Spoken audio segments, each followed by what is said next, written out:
Hello, podcast listeners. This is your host with the most. I say this every single episode, but if this is the first time you've ever listened to this, welcome to JJ Meets World. My goal is to meet every single person on the world and have a great conversation. Today, Tucker Lucas, my co-host, my producer, and the man with all the buttons, he and I are going to discuss a lot of things. We're going to talk about VHS collecting on birthdays. We're going to talk about boats. We're going to talk about cast iron. We might even talk about how scheduled your life is. Sit back, relax, and enjoy this episode of JJ Meets World. Or don't. I don't care. I'm not going to tell you how to lead your life.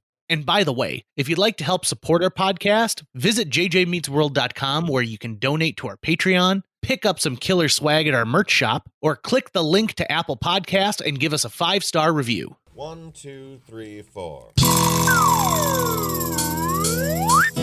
J.J. Gordon, sort of like that Indiana Jones, in that he's always sniffing out his next adventure. Yes, he is. He's always interviewing guests so he can have them on his show and they can talk about pop culture, arts, and leisure. J.J. has his flag unfurled and he likes his french fries curled, and he's fun and then he twirled as he goes to meet the world. He will march into the rain even if his ankle sprained. Take a peek inside his brain. This podcast is called JJ Meets World. JJ Meets World, a podcast, is one of the things that I feel like got me through the pandemic up to this point. And one of the reasons is I get a chance once a week to chat with my good friend Tucker Lucas. And whether we have a guest on or not, we kind of find out a little bit more about each other as time goes on. For example, I found out that you can just randomly end up on the Amazon page for another country and they don't understand what blade style knife, bread knife is. You really retained that moment, didn't you? I haven't thought about that since that episode. I really did. It caused you a lot of frustration because there was a lot of miscommunication there. It did. It just seemed like it was something so simple. And like, why are we not on the same page? Tucker, what's your experience with boats? With boats? Yeah, like if I said, hey, tell me about your history with boats. Could you describe the type of boat that you're familiar with, or an adventure while boating? Are we counting canoes? Sure, absolutely. It's a boat. Okay. I mean, I just didn't know, because usually when you look at a canoe, you don't say boat, you say canoe. And I just wanted to make sure that we're in the same spot. Okay, would you like me to say, what's your experience with water vessels? Yeah, well, the earliest thing that I can remember as far as a specific memory that stuck out was growing up, we've always had this pontoon at our lake cabin, and we still have it. It's ancient by this time. I think it's older than I am for sure, by at least a decade. And we still have it. Excuse me. And I have a memory very early on from when I was just a toddler of a bunch of us being on it, my grandpa driving it, and like the engine dying and water kind of coming over the top of it, and it scaring me as a little kid. And then fast forward a number of years, and my dad took my sister and I to visit his family in Kentucky. I was in the 3rd grade, so this would have been 93, 94. And my Uncle Tim decided he wanted to take us all canoeing. And so we went canoeing. We'd never gone canoeing before. And we went down this river that I'm sure if I went back and looked at the river now, it would be no big deal. But to me at the time, it was a big river because I was a little kid. And I guess it hadn't been raining much. So the water level was low, which meant there was a lot more whitewater and rapids because it wasn't deep enough for that. Deep enough to drown in, but there was a lot of whitewater in it. And that ended up scaring me a lot. And not a single one of us had any real experience canoeing. There's a bunch of us. And right as we got our canoe in the water, so it was my dad in the front, and then me, and then my sister, and then Mama Luke behind me in one canoe. So we all like launch at the start of the river. We're the last canoe in, and we're launching into whitewater, like immediately. And right away, our canoe tips over, like immediately tips over, and we fall into the river. And my sister and I are underneath the canoe while my dad and my grandmother were on the outside of it. And Dad gets under the water and grabs us and, gets us out. And we weren't actually probably really in any danger of drowning, more than likely. But to me and my sister, it didn't seem that way, right? And it was really scary. So we freak out immediately and start crying, and but we had to still go on this canoe trip. So then we end up getting in the canoe again and going down the river, and because of that initial tip over, every moment we hit whitewater, my sister and I would lose our minds. And I was already an indoor kid, right? Like I really wish I was just drawing Ninja Turtles right now, right? Like that's what I wanted to do. And so I think we were on the river for an hour or two, and we didn't tip over again until the very end of the trip. There was still some river left, but then we tipped over again, and then everyone else was tipping over in the same spot too. And Brienne and I, just emotionally, we had just had enough. And I remember my dad and my uncle having a short argument, and then I'm pretty sure Dad and Mama Luke and us, I feel like, did we hitchhike back? I can't remember. Like I think maybe we just walked, but we didn't use the river for the rest of the pathway, and we met everyone back at the place we were supposed to meet. And so ever since then, at least in my youth, I was terrified of specifically rivers, but also bodies of water would make me nervous. I liked being at the lakes. I liked going on boats, even though it still would make me nervous, but boats I was all right with. I loved going fishing, hated swimming in the lake, never wanted to go swimming in the lake, just didn't want to be in the lake, didn't want to be in a river. Really started getting freaked out about, your imagination starts to take hold when you have this anxiety as a kid. And so if I couldn't see the bottom of a body of water, I would just imagine the worst monsters possible down there, right? And so it actually took me a long time to get acclimated to it. Now at my age, because I just turned 37 yesterday, I think I could absolutely do a river trip if need be, but I don't want to. Like, there's no part of me that wants to. If someone were to say, hey, do you want to go whitewater rafting? I would say absolutely not. Like, there's nothing about that appeals to me. But I could probably get myself to do it if I needed to. But I can go in a boat. I've never crossed the ocean, or I've been in a boat on the ocean once, and it was a small fishing boat, and I did not like how drastic the waves are and how much turn you get, or how much churn you get. And so for me, if it's a pontoon on the lakes for still fishing, that's my jam when it comes to boats on the water. But beyond that, I kind of avoid them. I love boats. Boats are one of my favorite things on the planet, because I think like I'm good at boats. And it's one of the rare things that I think kind of shock people. Like, people are shocked when they find out how good of a water skier I am and how good I am with boats. So not only just, the general driving of boats, because driving a boat, if you think, well, I can drive a car, I can drive a boat, you can't, because there's no brakes. Right. And you have to account for things like, like waves and current and stuff like that. So for me, I think I watch people try and put a boat on a boat lift, and it's back and forth, back and forth, back and forth. And eventually they're like, everyone just stand up and we'll hand guide this thing in, and someone's hand ends up getting smushed, and it's no good. Versus I can bring that boat into that lift so perfectly that the gentle lapping of the waves against the hull puts it perfectly centered and ready to go straight up. So my first boat experience was with the boat we had at my lake cabin as a kid. It was a Hurricane. That was the name of the boat, the style was the Hurricane. And I remember my grandfather and then my aunt ended up with a boat on Pelican Lake called the Viking, which was just a little bit bigger and was maybe meant a little bit more for a party. Now, this is in an era where you've got speedboats and you've got pontoons, and they're just starting, like in the late 80s, just starting to say like, well, you know what? We should make something that kind of has the best of both worlds. It can go fast and pull skiers and tubing and stuff like that, but also it can be for leisure, right? You can bob around. There's enough seating. They put a tape deck in our boat, which is funny because we only had one tape in there because it got stuck. And what was the, like, you remember the song, like, you gotta be bad, you gotta be bold, you gotta be wiser. Yeah. Oh Um, my god! You know, I so always anytime we turn it on, that's what you listen to. It's by Desiree, DES apostrophe REE. have you ever bought a car and there was a tape in the tape deck that came with the car? No, but I did buy one that had a motivational CD that was in there. Oh, were you motivated? No, because it was not like the first CD in the set.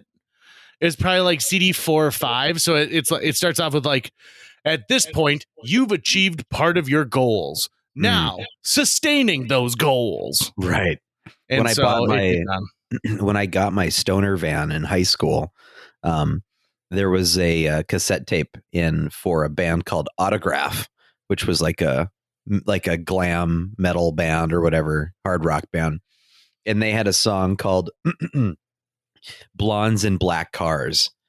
And so I would just play that tape over and over again, and I'd sing to "Blondes in Black Cars, burning up the boulevard." It's pretty good. Lots of heavy B's. Yeah. By the way, I wanted to point this out before we move too far afield. You had talked about people being surprised to find out how good you are at water skiing. Mm-hmm. And I think that's true. And that made me think of other ways that I think people really underestimate you specifically. And I think two more things that I would say people would be surprised to find out that about you. One would be your skills at carpentry. Because like you built the shelving in your home, you've done a lot of carpentry work in your time. Yeah. I've done full remodeling too. Like I've done drywall, I've done crown molding, I've done a lot of stuff like that. Yeah, I think people would be surprised at that. I think people also would be surprised to find out about my work in commercial kitchens. Right. You know, like I spent like 3 years consulting on commercial kitchens, so I know exactly how much stainless steel you're going to need if you're planning to have 2 fryers. You know, and what size hood you're going to need for the griddle space. That's one that shocks people nonstop. So like when I remember driving by somewhere and they're unloading some stainless steel countertop pieces, and I'm like, oh, you know, that's going to be too small. They're never going to be able to make it work in that kitchen. Nope, too small. And sure enough, I remember going back there during my day job and interviewing, and they're like, yeah, you know, kitchen's a little small. It's going to take us a little longer to get stuff out. And I'm like, yep, that's what I thought. Well, the other way that people underestimate you is they don't realize how agile you are. Yeah. Like you can move sprightly for a big boy. Yeah, and I think people think I clomp around, right? That I always think whenever someone hears or smells a fart, they look at the fat guy in the room, and every time you hear like clomp, clomp, clomp, you assume that the person's going to be a heavier set person. But I find I can be light on my feet, and maybe I take that more just because I don't want people assuming that it's me who sounds like an elephant coming down the hall. Hey, I have to ask a question of 10-year-old JJ. Yeah. Oh, yeah. Can I ask 10-year-old JJ a question? Yeah. Okay. Okay. So, well, for context, so yesterday I went to eat dinner with my buddy Ree and his family at Kobe's, right? And they've got a hibachi grill there. So Ree and I are sitting there, and to Ree's left is his nephew, one of his nephews. And it's relevant to the story, but his nephew was pudgier than the other kids, right? He had a little bit of extra weight on him. The guy, the chef who was running the hibachi grill and talking and making jokes and stuff, he kept referring to him as Big Boy. He'd go, "Hey, Big Boy, do you want Coca-Cola? Hey, Big Boy, do you want to try this piece of whatever?" And he'd just keep calling him Big Boy. So if you were in that scenario, 10-year-old JJ, and the guy was calling you Big Boy, would your feelings have been hurt? Would you have felt bad, or was that something that would have bothered you? Well, so I have to poke a hole in this question because I did not become someone who you would say is huggable until I was in my teens. 10-year-old JJ was a thin, athletic young man. Okay. And it wasn't really until I hit those awkward teen years that I got into sort of my current state, which I'm very happy with, by the way. Go back and listen to that episode where I let the world know that I'm comfortable with me. Well, I was a bigger kid in third and fourth grade, especially fourth grade. I feel like I would have I think that would have hurt my feelings. I thought it was just kind of weird to be, he just kept calling him, hey, big boy. Hey, big boy. And I was like, hey, why don't you just call him something else? You know, but I didn't want to speak up for the kid and embarrass him. Sure. I think that at one point there's something to be said about like, well, we all see, right? So it's not Sure. like it's some surprise that somebody is overweight, and they might completely own that. I've noticed that younger kids, like they're really leaning into the dad bod, right? Right. But that being said, it would have traumatized me. Let me tell you about some of the moments that traumatized me from my youth. One of them was I had my babysitter was having a Super Bowl party, and someone was talking about methane gas, and they're like, well, JJ knows all about methane gas, right, Fart King? And it was, I was probably like 11, 12, 13, and it was in front of a group of like strangers, but we're older, like I was getting a chance to hang out with older people. Right. To this day. So a couple years later, that guy, his wife, who was a friend of my babysitter, divorced. She got a divorce from him. And I'm like, good, screw that guy. I hope he's miserable. And still to this day, if I bumped into him today and he was like, oh, you got to help me, my car's on fire, I'm like, oh, my cell phone's out of battery. Sorry, bud. Right. I'll make sure to look back later. Honk, honk. And that I still to this day that traumatized me. Another thing is I was on a boat on Little Pine Lake, and I was with a bunch of, how you have like friends, like you've got cousins, but you also have family friends, and you're all kind of different ages, but you mix together because there's a vacation or a gathering of some kind. It was one of those where a bunch of families all rented a place on Little Pine Lake, and so we're together. And this girl named Nina told me that I had a small mouth. And I now cannot look in a mirror without thinking to myself, yeah, you got a small mouth. It's probably why I ended up being so loud and being so gregarious and wanting the spotlight going forward, is because I wanted to make sure that nobody took that away from me, that I had a small mouth and that my mouth couldn't do what everyone else's mouth could do. I have never, ever thought your mouth looked small or big. Thank you. I've always thought it was a normal size mouth. I still think it's a normal size mouth. So speaking of your birthday real quick too, on one of the social medias, it said, hey, it's Tucker Lucas's birthday. And I clicked on it and it had pictures of you and I throughout the years. Aww. There was a picture of us from 10 years ago making a film. I think it's when we were making Cinderella, and I'm wearing a hooded sweatshirt and you're just wearing a t-shirt. And we am I in the brown shirt? I'm probably a brown t-shirt. Brown t-shirt. Yep. Yep. That's Cinderella. We both look amazing. I remember exactly the photos you're talking about. And yes, we did. Like, I looked at me and I was like, God, my face looks really thin. Also, I kind of was rocking some long hair at the time that like looked really good. You were toned, like you had like biceps that were like sticking out of this thing.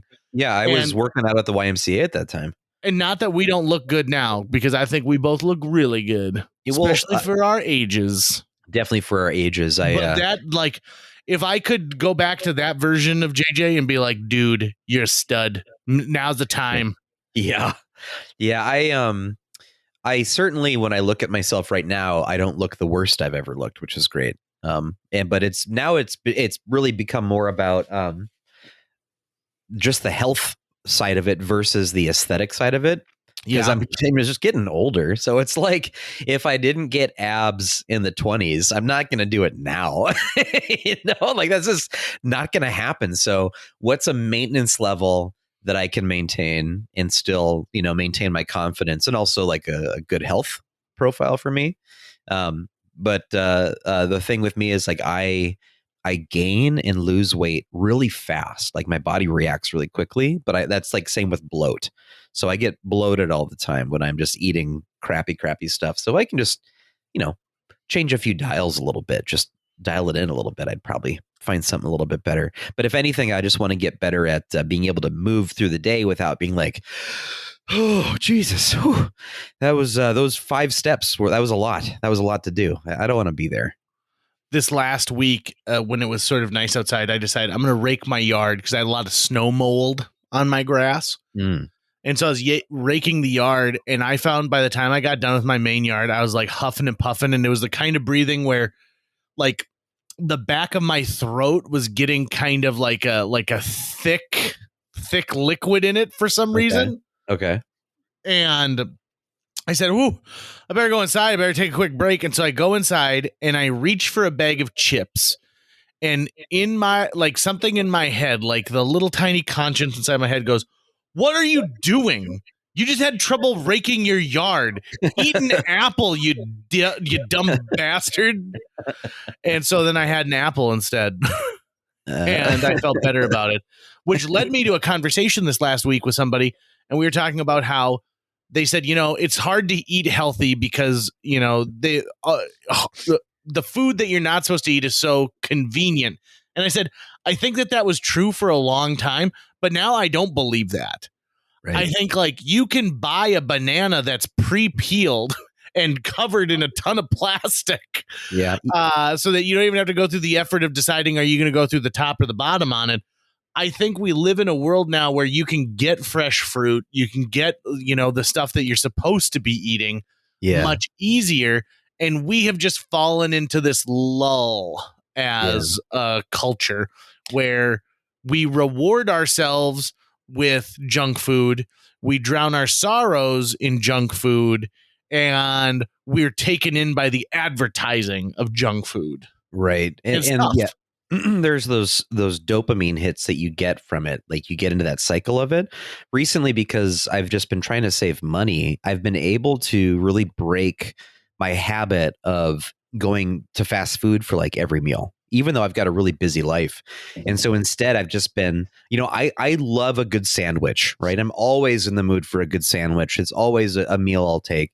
And I've really been able to convince myself that, the food that I can make at home, even the simple stuff, just tastes better completely than going to, say, Subway. Like Subway, if I want a sandwich, Subway is actually really kind of flavorless at this point. There's not a ton of stuff going on there, which is why they're always drowning everything in sauce all the time.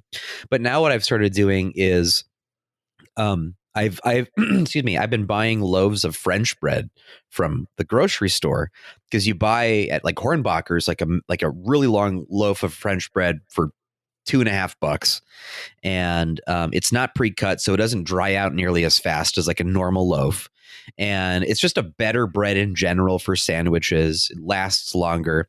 And I'll go to the grocery store, buy that, and plus I'll just go to the deli and get some meat and cheese. And for $2 a sandwich, I can make really awesome sandwiches basically with that. And they taste way better than what I get at Subway.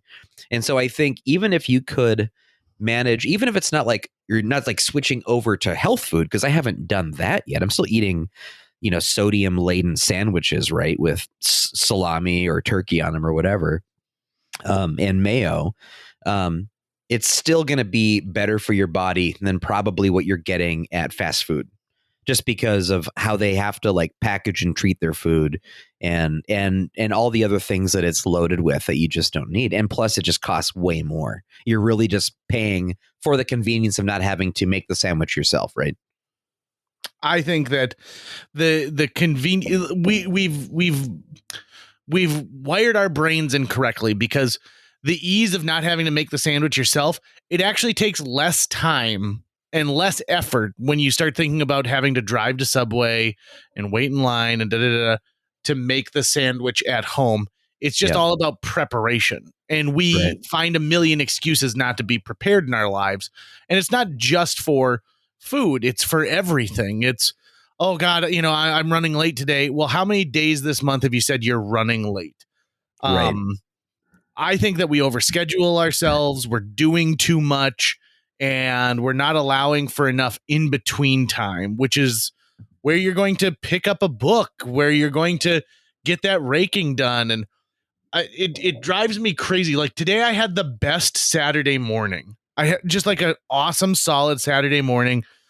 Jill and I woke up around like 7:30 and we hung out in bed and just talked, and she watched some TikTok and I played a little bit of this Lego Star Wars game I'm into. And then we started getting ready and we've got a master bath. And so while Jill was in the shower, I got some laundry done, and there wasn't anything that we had to do, but we got a lot of stuff done. And if we had made a list to get these things done and said, put pressure on ourselves, like, oh, on Saturday by 9 a.m., we got to get laundry done. We got to do this. We gotta do. I think that it wouldn't have happened as organically or been as easy, because we're trying to knock these things off of a list like that. And don't get me wrong. If a list is how you need to lead your life to get from point A to point B to point C, you do you. But it's nice for me to have a morning. And I got a text from a friend who said, listen, nothing on the schedule today. Nothing. Do you want to do something today? And I said, yeah, you know what I've got on my schedule? Nothing on my schedule. Yes, let's go see a movie today. And I love that opportunity.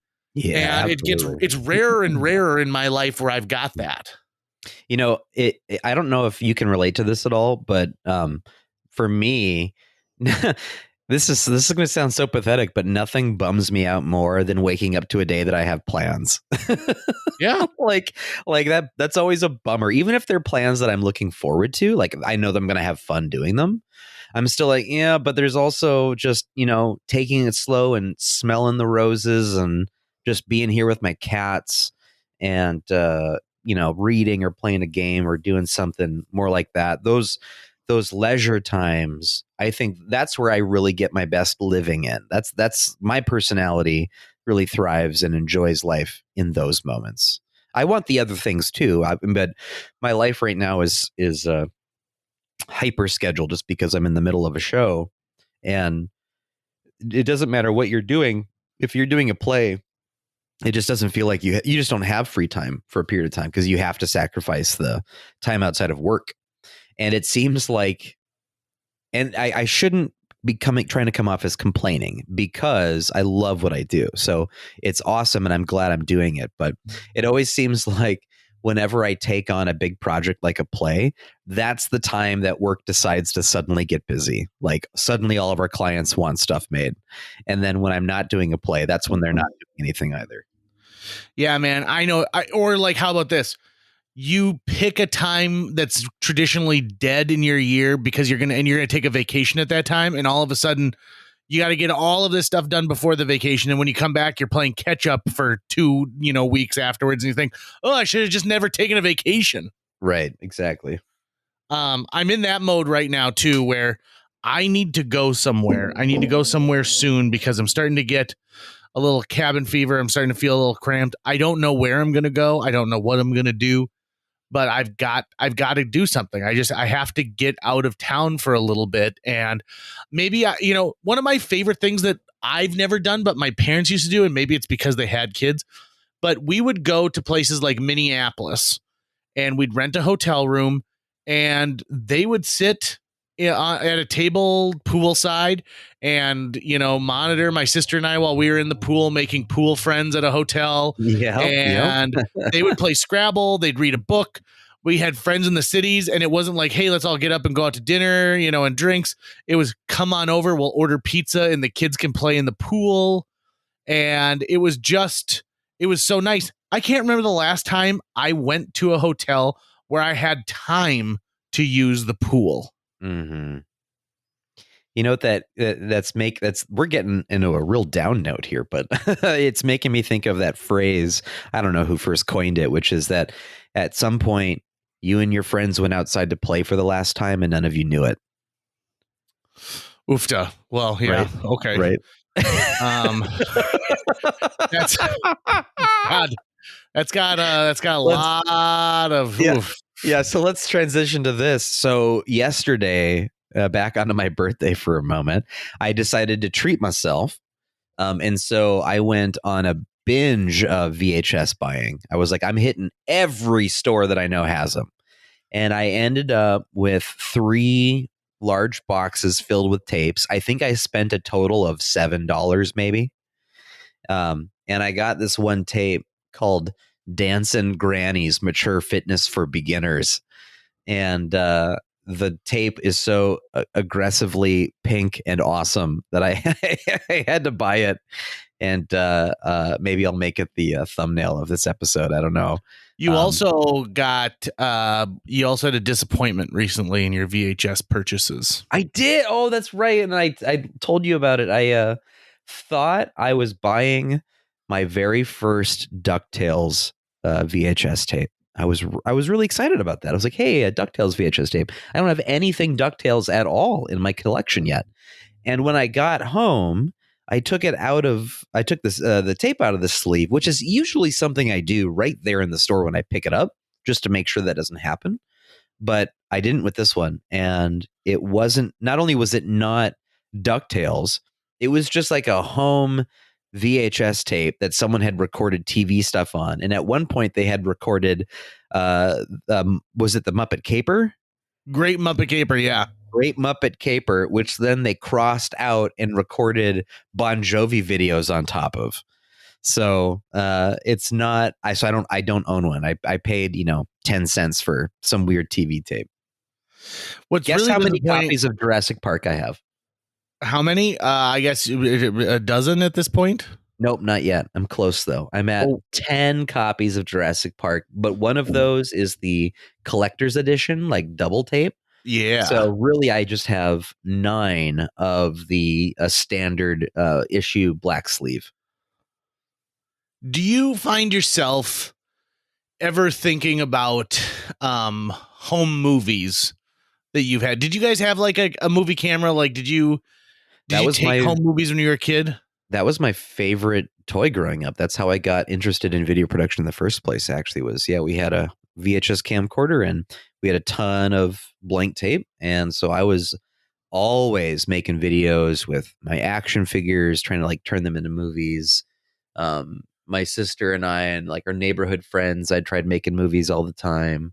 Loved that thing. And then I even early on tried editing in different clips from other movies into like onto a tape, and it was just using 2 VCRs, so it wasn't working very easily, but loved doing that. So let me walk you through I recently found a high 8 tape from my youth where my buddy Ben and I made a movie with toys, and it's awful. You need to have me digitize that for you. I do, but I am also embarrassed about it. So I probably am 14, 15 years old when we make this. Okay.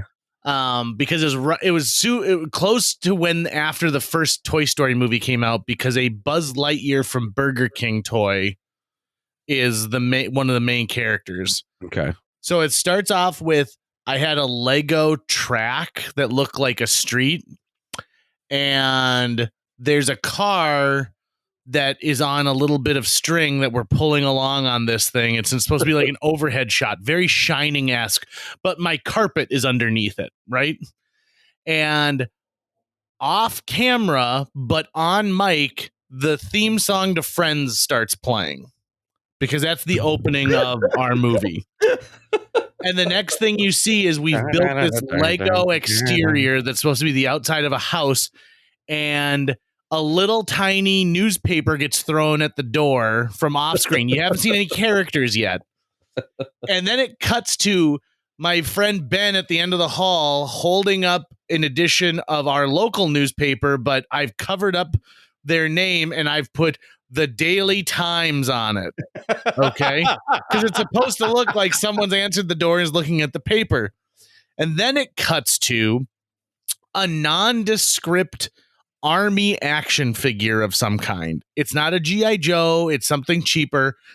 And he goes, and you can see our hands holding it at the bottom. And every time he talks, we kind of just like shake him a little bit, So and he goes, honey, I'm leaving. I'll see you after work. And then you hear me in a very falsetto going, goodbye. And then it cuts to Barbie having steamy between the sheets time with Buzz Lightyear. And you can tell that Buzz is excited because halfway through this, we push the button to make his wings pop out. Oh, okay. And so That was your talks- understanding of sex at that age. Right, exactly. So then it cuts to a shot of them sitting in a bowl of water that we call the hot tub. And they're discussing about how she hates her husband, and Buzz says, "Don't worry, I'll kill him for you." Ouch. Yep, right. So then it cuts to the office setting. And to show that this is an office, we have this nondescript G.I. Joe-like character in front of the biggest computer monitor you've seen in your whole goddamn life. Because that's what I had in 1994.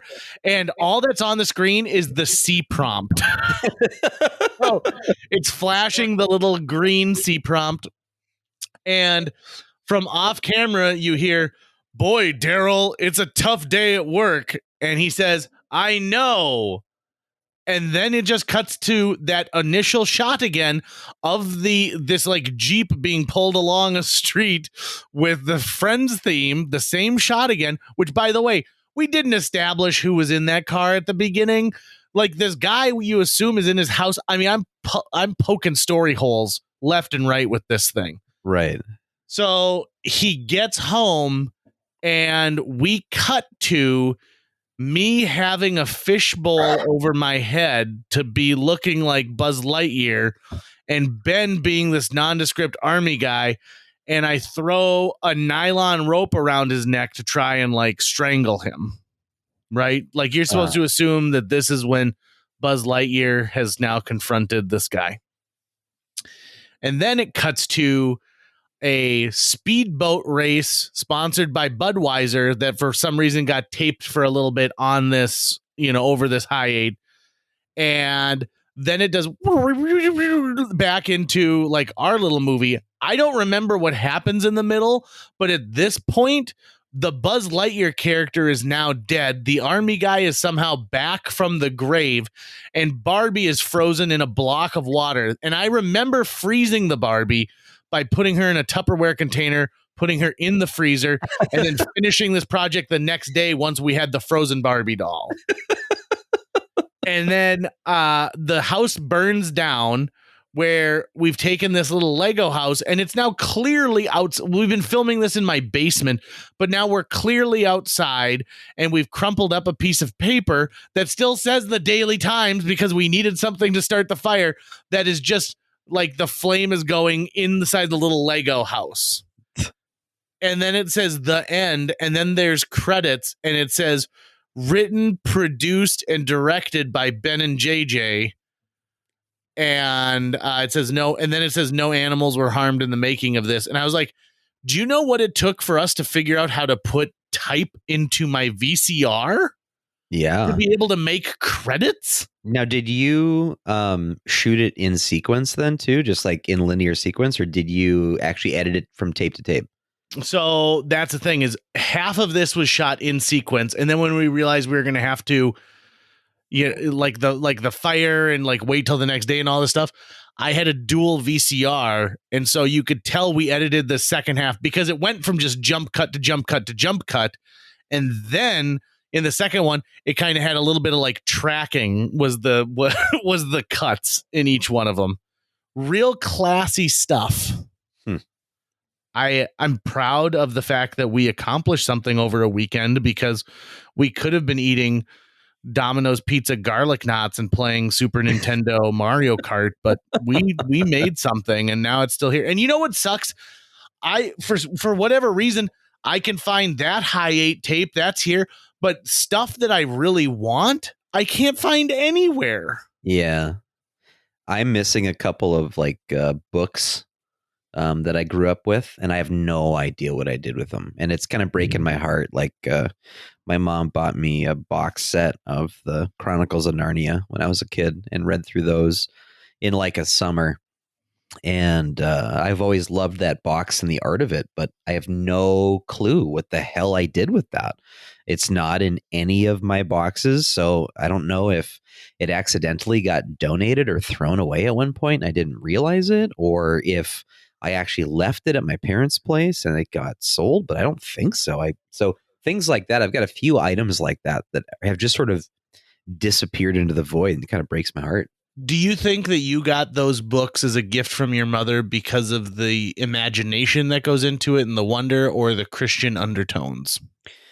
Well, I think mom had read them previously, and I think the Christian undertones for her was more of a bonus. Like, oh, that's nice too. I like it's got that, but it wouldn't have needed that. Because my mom, yeah, we mean she was very religious at the time, but still, it was more or less for the imaginative. It was just really good stories, really good fantasy, and I loved reading. I mean, my mom was really just going, "Hey, let's get this kid reading as much as we can." So that was part of it. I had a friend down the block whose parents got him all of the Chronicles of Narnia books in one big, like one big set, like you're getting, because someone at their church had been telling them about how great it was, and like these are Christian stories and stuff like that. Right. So a month after they got in these books and he fell in love with them, they started asking, like, say, what's the favorite part of your books? He's like, oh, probably the Goat Man or the Talking Beaver. And they're like, what?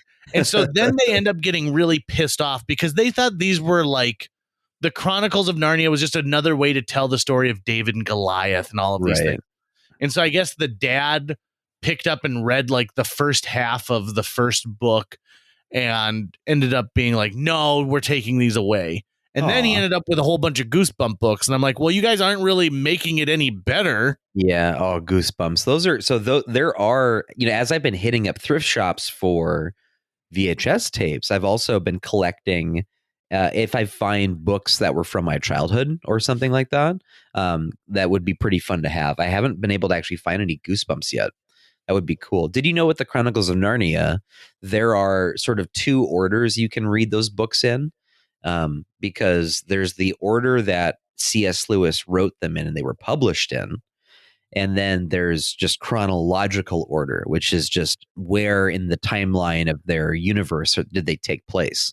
And that was actually the order that I read. They were numbered differently than they were numbered when they were released. So like normally if you read them in publication order, which was the original order, you'd read The Lion, the Witch, and the Wardrobe first. That was the very first one that he wrote. But what I did was I ended up reading The Magician's Nephew first, which was actually the second to last book he wrote. And so I got kind of like a completely different perspective on the whole story. And I didn't know that until years and years later.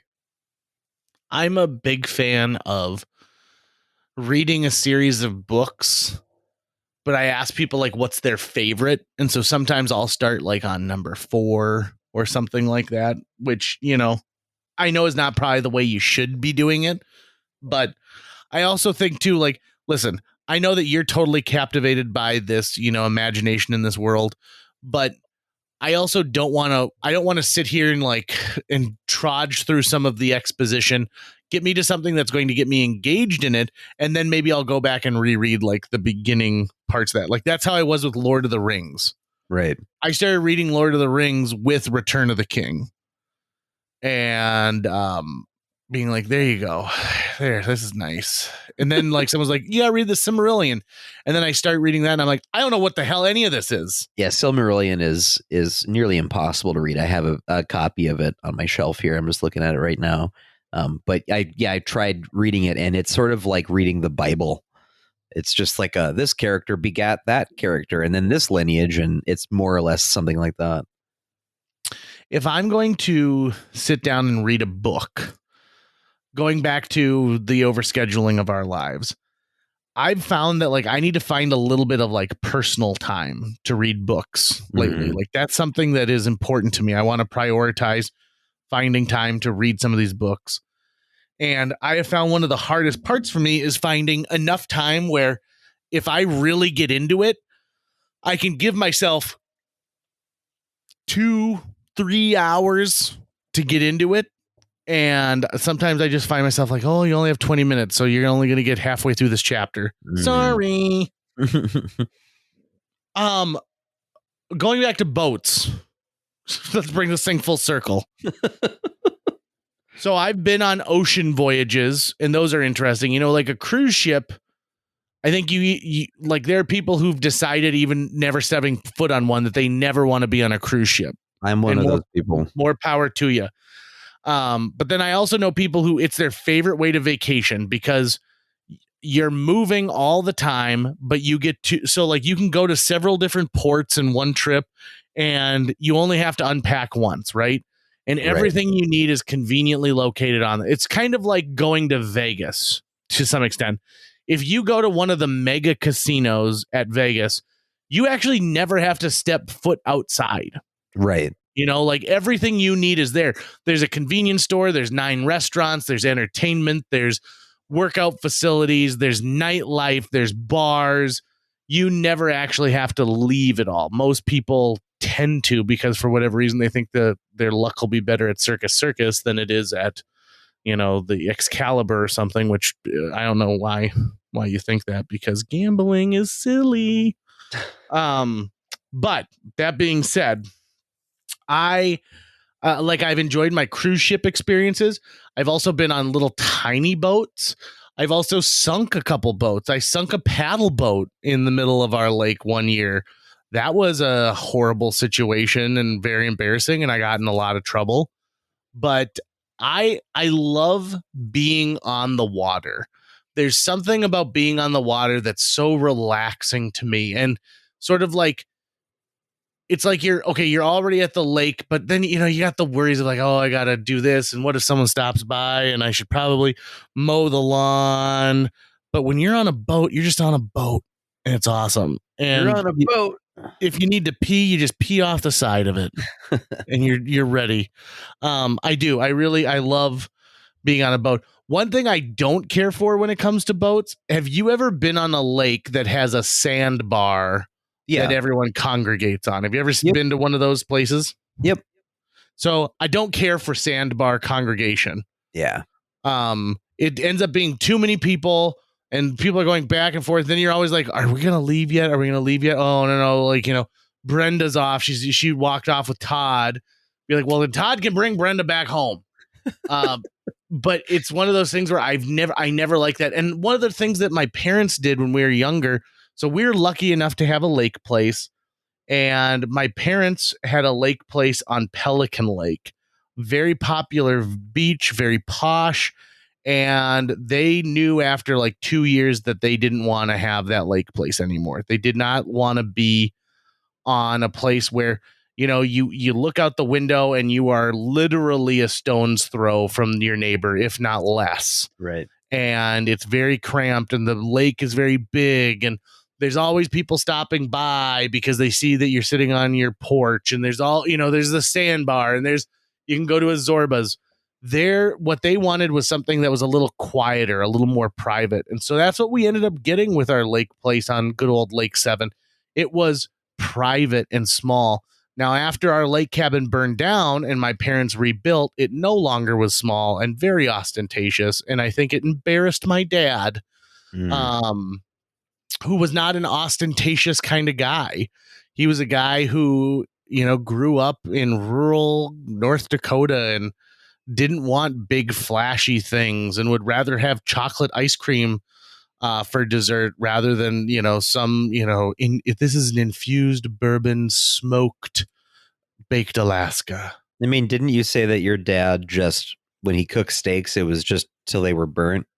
Because that was because he was an alcoholic. Oh, okay. Gotcha. Yeah, that was because my dad didn't time out steaks by they've been on there for 45 minutes. That's because he was like, okay, well, I'm 5 Miller Genuine Drafts deep. I think these things are ready. Hey, I should ask you about this. So in my quest to become more and more of an adult every day, I think it's finally time I started switching over to cast iron cooking pans. Oh, baby. Right. Because I can just, you know, everyone who uses them swears by them. Obviously, I've had meals cooked out of them before. They're great. But I was always sort of intimidated by just the extra care that needs to go into cast iron versus anything else. Right. Right now, I just use a stainless steel one, and that's fine for some things, but not great for all things. And I'd rather not use that for like, I'd rather use something like a cast iron, especially for a lot of breakfast stuff, or if I want to, put it in the oven then for a period of time, like maybe you want to do with a steak sometimes. So where do you think, what do I need to know? Well, you need to know this. Modern cast iron is not the same as old cast iron. Okay. They have improved it for the 21st century cook. So it used to be that your old cast iron, you're like, oh, you can't use any Dawn dishwashing detergent on it. You can't use anything that's abrasive because you're going to scrape away at the seasoning that's built onto it. The more modern, like Lodge is the name to beat. They are the largest makers of cast iron, I think, in the world. They've improved upon how they cure the iron itself so that you can actually so it's a little more stable when you're doing cooking things. Like when you look at the old cast iron pans, they could all have been like smelted on the same day, but they're all slightly different shape. Okay. Nowadays it's all like it's all streamlined, and it's so much better for the everyday consumer that the care and ease of it is awesome. You're not going to put it in your dishwasher. You're going to wash it by hand. I've got an awesome thing that looks like chainmail that I use when I scrape mine out. A lot of cast iron has become decorative for people, right? So they're only using it once or twice a year, but they have it on a shelf somewhere so that people can, they can show it off a little bit. They still do rust.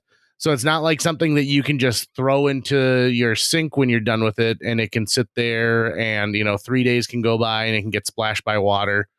So there is some extra care that goes into it, but the flavor and the natural non-stick quality to it is amazing. And it's also much more cost effective. So back in the day, to get a cast iron pan, you were spending a little bit more money, but it would last you forever. Nowadays, because of companies like Lodge, you can get it much cheaper. Now, that being said, get yourself a cast iron pan and love it, but also invest in 2 amazing hot pads. I mean, like the thickest hot pads you can find, because if you're transferring it from your stovetop to your oven or vice versa, the heat that gets retained like in the handle, because the entire thing is not, is cast iron, is so intense. I've given myself a couple burns over the years, and I've become a little bit smarter every single time. Okay. But it's well worth it. I freaking love it, dude. Like cast iron is just great. And like I have 3 different styles of cast iron. I've got one that has got ridges on it that kind of mimic grill, like the grill marks you would get. Oh, and sure. So it's got little tiny things there. I've got one that's completely flat. And then I've got one that kind of has this stippled bottom to it, and the stippled bottom one is great if I'm doing things like if I'm cooking a full like meal, like if I'm doing like a chicken dish or something in there. The flat one is awesome when I do breakfast, so I can fry bacon, I can make my eggs, and then of course if I'm going to make a steak using my cast iron, I'm definitely going to use the one that have those slots so I can get those nice griddle marks on it. Are you having to do things like oil it after washing or something, or treating it in any way to preserve the seasoning? So that's the thing, is like that's what you had to do with the old school stuff. There's a great amount of people who will tell you that with the modern cast iron, you don't actually have to do that. You might want to do it once a year, or if you do something and you're like, oh, I burnt the bottom of this, so I really had to scrape it to get some stuff out of there. You might want to oil it. If you leave it and it rusts for a while, you might want to oil it. But even nowadays, like even the oiling process is so easily. You put a little oil, you wipe it around the inside, you pop it in the oven at 350 degrees, 10 minutes later, it's good to go. Gotcha. Yeah, I love my cast iron. In fact, just last summer, I switched out the grates on my grill for cast iron grates. And I've noticed that what's really nice about it is they retain heat in a different way. So I can really get that nice when I put something on it. Is it more evenly distributed? Not necessarily, because you are dealing with an open flame. Okay. I think the closer you get to like the front edge, it's not like it's taking heat from the back and transferring it to the front. Got it. But I do think it's better than my old stainless steel grates, which probably were much cooler at the front than they were at the back. Right. I still feel like the back is where it's the most insulated and the most kept away from the wind. And so that's where my hottest cooking is going to be. So if I want to do indirect heat, I'm probably leaning it more towards the front and letting the convection style of how the air is spinning through the grill to kind of cook it a little bit like that. But I think it's awesome. I think it's great. Side note, I also bought a bullhorn yesterday. Just throwing that out there. Where are you planning on using that? I don't know yet. There's one on Facebook Marketplace, and they're like, oh, I bought this a couple years ago, and I don't ever use it. And so I went over to the house, and I tried it out. And not only is it a bullhorn that you can just, and then talk into it immediately, but it also has the little side mic. That you can have like a police radio mic would look like. Yeah. So like I can have my like sergeant hold it while I'm like, we want the hostages released. And so I'm very excited to see where to use it. And it's funny because I have a small one, and in fact, it's right in front of me, and I never use it for anything. Like I wish I would, but I don't. But it's good to know that in a pinch you got it. Through this microphone. But I never use this. It also has a siren on it. I'll play it for you. So I haven't had to change the batteries in it in several years, so it makes me think that it's probably not doing a lot. And that's not even full volume. I'll show you full volume. This is full volume. I'm talking to the hostages. Yeah, that's very clear. Yeah, right? So, but I want a big one. So if I end up in any type of a situation where they're like, God, how are we going to communicate with this large crowd? I'll be like, now's my time to shine, baby. You don't participate with WeFest anymore, right? I don't. They keep trying to bring me back, but I keep telling them like, because that would be the perfect event to have that. It would. But I also I took a beer bottle to the head one year on a Saturday night. And I just think the second you start using a bullhorn at some place like that, you're just asking to have stuff thrown at you. Yeah. And then people are going to start bringing their own bullhorns. Right. And that's the last thing I want is I don't want a dueling bullhorn situation. Because listen, the world is going through enough right now. So we need more Kool-Aid stands. That's what I want to see this summer. I just need more lemonade and Kool-Aid stands. And I'm going to stop because there are several times this summer where the kids are going to ask me, they're going to be like, I'm going to say how much? And they're like 50 cents. And I'm going to crumple up like a 20 and give it to them. And then I'm going to pull away. I don't even want to see their reaction. Aw. I know, right? Wouldn't that be fun? That would be fun. So as we wrap up this episode of JJ Meets World, I want to leave you with one last thought. If I was going to name a boat, it would be Yabui. That's going to wrap it up for today's show. If you enjoyed this episode and would like to help us continue to produce new episodes each week, visit jjmeetsworld.com, where you can donate to our Patreon, pick up some swag at the merch shop, or follow our link to Apple Podcasts and leave us a 5-star review. You can also follow us on social media. We're on Facebook, Instagram, Twitter, YouTube, all the sites the cool kids are using these days. JJ Meets World is produced every week by Tucker Lucas. You can find out more about Tucker's work by visiting moonbasemaria.com. If you want to get in touch with your host with the most, check out linebenders.com, where you can find direct contact info for JJ or booking information. Now, maybe a good idea for a boat would be don't sink.